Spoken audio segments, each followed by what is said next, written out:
बंदा नाचीज़ उमर दराज उमर की तरफों मुहब्बत भरे अस्सलाम। तमाम सीनियर शोरा तो अपनी मुख्तसर जी हाजिरी की इजाजत थोड़ा समात फरमाए सो। ए मनना पोसी मेरे सजन दा सानी आया कोई नहीं जुमल जहाने। ए मनना पोसी मेरे सजन दा सानी आया कोई नहीं जुमल जहाने। जेंदी ज़ुल्फ वल लैल दी कसमानू अल्लाह चैंदा है आप कुराने। और ताई बोसे आ जबरील दे तेन बके कोई ना यार दी शाने। ओ उमर केड़ा नहीं बच सकदा जेंदे नहीं महबूब ईमाने।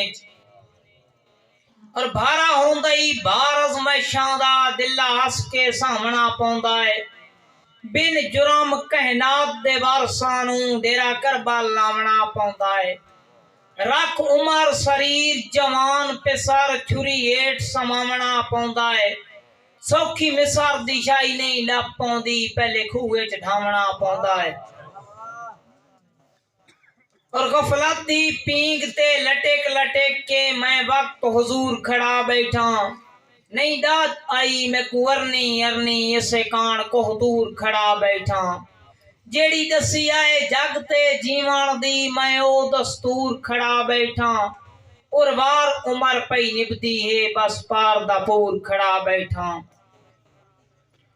और मजलूम दे कीते सबरां दी खुली जदान किताब तपक लगसिन। मजलूम दे कीते सबरां दी खुली जदान किताब तपक लगसिन। हथी लिखियां सब तहरीरां दे आए जदान जवाब तपक लगसिन।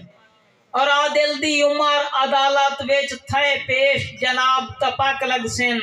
मेरी अखी चूं लुड़ियां हजूआं दा देसें जदान हिसाब तपक लगसिन। वसना।